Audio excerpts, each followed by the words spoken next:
Good morning to you. Happy Wednesday. Hope you guys are doing well. Hope you're having a great training day already and you have a great day for the rest of the week. Hey, I was going to move on away from out or drop it and leave it. But man, I don't know if I just stirred up a hornet's nest or I just got your curiosity flowing or whatever. But I've gotten a lot of comments and a lot of questions have flooded in regarding this behavior. So I thought today, instead of bringing Bear back in here, I just use good old stuffed Red Zone. Therefore, he's not going to move around. I can control everything that Red Zone does. And I can just try to do my best to clarify some confusion surrounding this vital, what I consider a must-have trained behavior from my own personal dogs. Okay, guys, so let me just tell you something real quick. You're going to think, what the heck does this have to do with teaching out or drop it or leave it? At least that's what Joshua, one of our trainers, asked a little bit ago when he walked in. He goes, so what does that have to do with what you're going to do today on Facebook Live? Bear with me. Stay with me. It's only a quick second here. Okay, anytime I go on an expedition out into the wild, I always plan. More planning, more planning, more planning. I cannot plan enough. I have to think about where am I going to start and where is it going to end. So if this is a journey on foot, I'm making all sorts of preparations. Where will I spend the night? Can I make the journey in one day or is this journey going to take several days? What am I going to do along the way? What are my waypoints? Where should I look to stop, to remeasure, to relocate myself, to make sure I'm on course, so on and so forth. So right here, I got waypoint A.1, A.2, A.3. Those in a hypothetical sense would be areas that I had planned that I would stop to rest, stop to maybe spend the night, because traveling in dark could be very hazardous going over certain terrain. But as I planned this, I look ahead at the terrain and I know a lot about it and make sure I know a lot about it before I embark. One of those is this. Up in Alaska, any river in the springtime can be very passable and suddenly within 2 hours, you can't get across it. Period. You just can't. And it can last like that for days, even weeks. You always have to have contingency plans. What if I come up on this river that I easily could wade across on any other time, all the way up just up to my knees and move my way across it, and now all of a sudden it's raging, it's got about a 20-knot current, strung with boulders, and it's very hazardous to try and get across this river on foot or even try to attempt to swim it. So you have to have contingency plans. And the reason why I'm showing you all of this, because that's what dog training is. That's what it is. It is you thinking it through before you even begin. It is you knowing where's point A. I have a dog who does not know what the word out or drop it means. He has no clue. Okay, where's A.1? He's getting the clue. He kind of understands what drop it means or what out means. I've got to every step along the way. How am I going to get to A.1? What methods am I going to use? A lot of that is taken into account again, knowing the terrain. What's the terrain? Your dog. That's the terrain. The dog. Knowing the dog. What are you dealing with? And then the contingencies that had to be made, like the swollen river. That's suddenly a dog that you trained. You know this terrain, but you weren't expecting the river to be impassable at that particular moment. So that would be the dog who every day for the next year, you say drop it, you say out, it does. But today, it doesn't. And today, it has that thing in its mouth that could kill it. And you want it out. But you say out, no out. You bargained, hey, I got this. You got a Volkswagen, I'm holding a Ferrari. No dice. Seconds count. I saw so many cases at our vet hospital. Dogs that died because that owner was not capable of getting this particular item or this particular food source out of its dog's mouth. Yes, it had dropped it previously many times. It had bargained and traded many times previously, but not today. Today it ate it. Today it attacked. I cannot tell you how many clients I've met missing fingers. debilitated limbs. I've even talked to those who buried loved ones. I write about it in my book, The Hammer, Why Dogs Attack Us and How to Prevent It. William Monroe, an incredible human being, really cool guy. Loved 2 pit bulls, named him Alice and Cooper, so you know what area he grew up in, hence his nickname, Wild Bill. Every Christmas, he would give his dogs these big meaty bones that he would drive over an hour away to a special butcher to get them. On Christmas Eve, Cooper, one of his pit bulls, got a hold of one of the bones prematurely. When William Monroe, or Wild Bill, tried to take the bone away from his dog, who was already trained to give up that bone. But not that day. Cooper decided that bone was his. And William's approach was that of an opponent, a competitor, not a loving owner, not someone who rescued me 8 years previously, not someone who made cookies for me. No, you're an opponent. You're a competitor. And he waded, unfortunately, into the animal's critical zone. And the animal immediately attacked to drive William away from the bone. William panicked. Who wouldn't panic? You got some big 90-pound animal biting you on top of you. He panicked. He fought back. There was evidence of this at the scene. He fought back. So it morphed very quickly from competitive aggression, which is usually the aggression just enough to drive an opponent away so that I can keep my resource.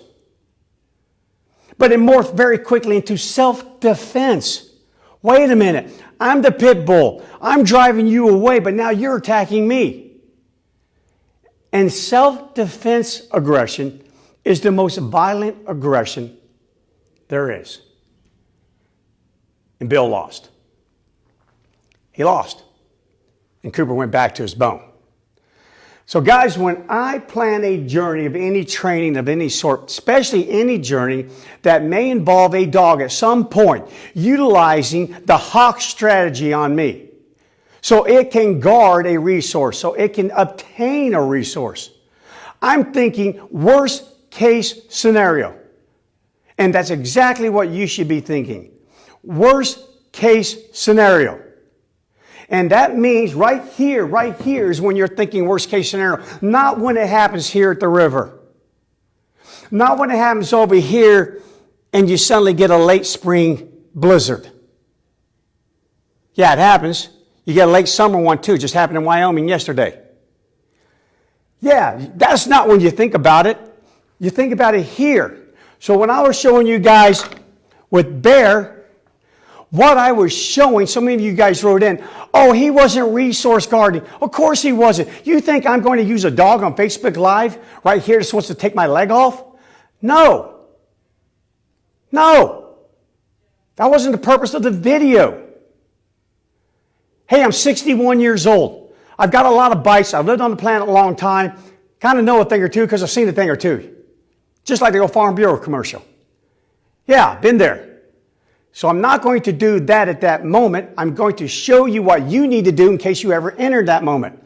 So when I was training Bear, it wasn't enough. Because so many people harp and say, well, if you gave the pressure, Bryan, and now it's even escalated, no longer is the word pressure even being used. So now there's a challenge out there. The negative reinforcement. Oh, good God, keep it simple, stupid rule. Or compulsion.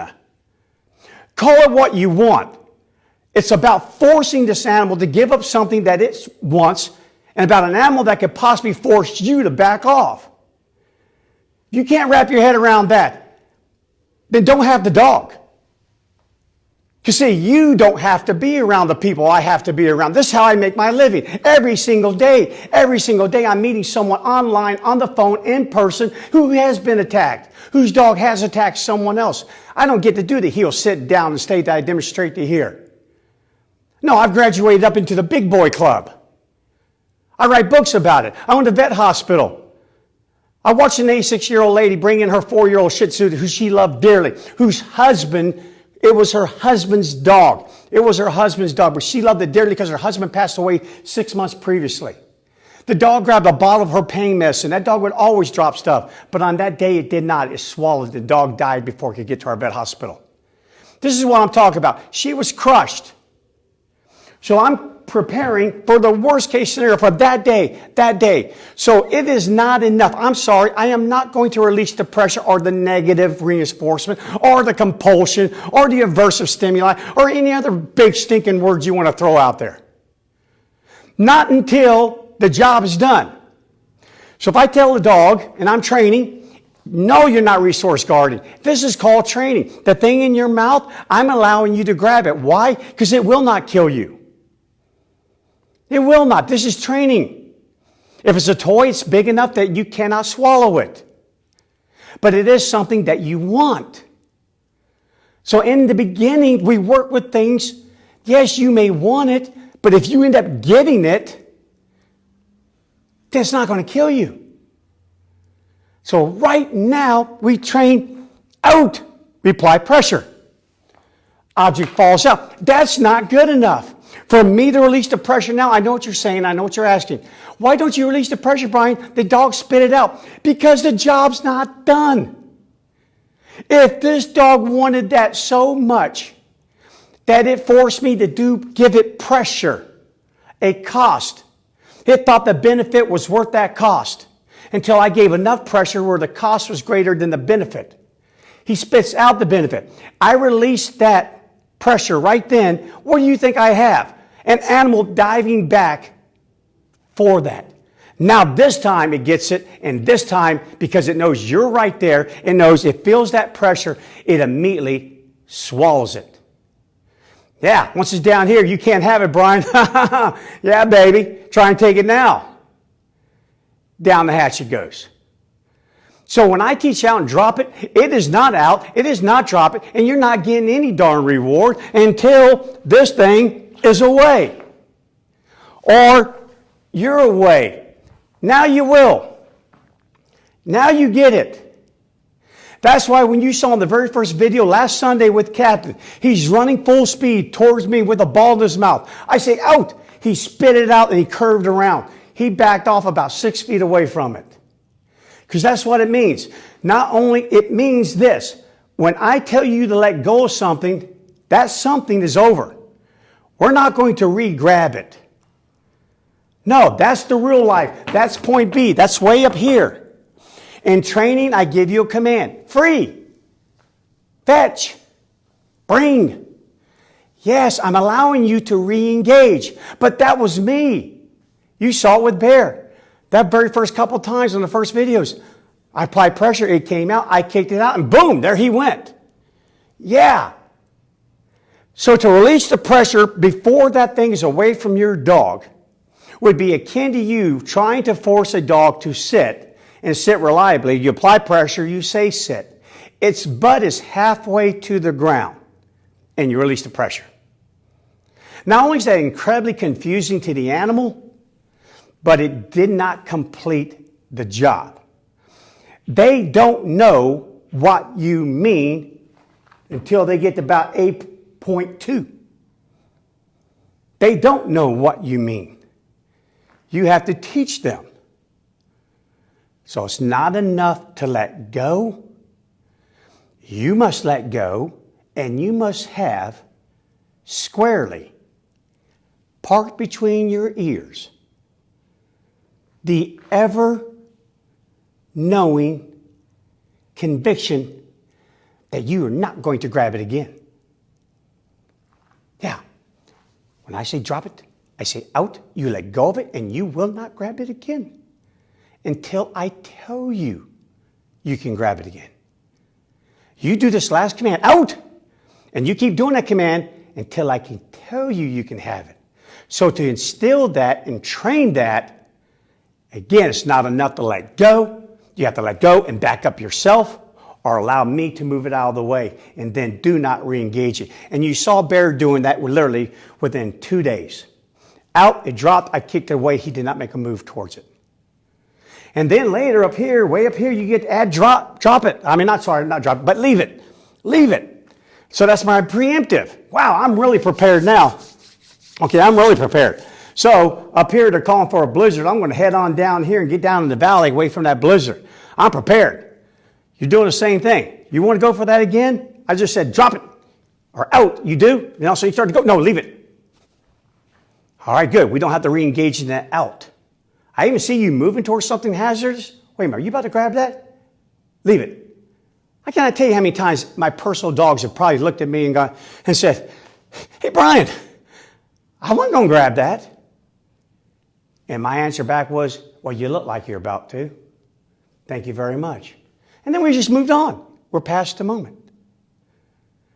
So, yes, should any pressure come off anytime the dog achieves the desired behavior or the response that you're looking for? Yes. But here's where I think the confusion came in. To me, again, let's not drop it. It's not a good out until you know you don't re-engage that. You don't try to reacquire that. That thing that's out of your mouth is staying out of your mouth. It is I who will take it. I who will take control over it. It is now mine, not yours. So that's why I do it. And you notice I get away from it very quickly because yesterday with Bear, I just said out. I had no pressure whatsoever. He spit it out. And of course, this wasn't one of those situations where I had to worry about him biting my leg or whatever. But that doesn't mean fast forward a couple years from now when Bear is fully mature. He's still puppy-like. Let him be fully mature. Let him get a hold of something that he values at a high, high level. And then my sweet Bear could turn into a real bear. I've seen it in our household. Heck, I told you about Dave the other day. We have another little Morkie named Poe. She's like 5 pounds. She's like a bird. And one day, Kira tossed down a tuna wrapper for our cat. So the cat could have the tuna, because, cats like fish. I'll tell you what, Poe got to that wrapper first. And it must have been like spinach to Popeye. I kid you not. Suddenly, everyone was put on notice.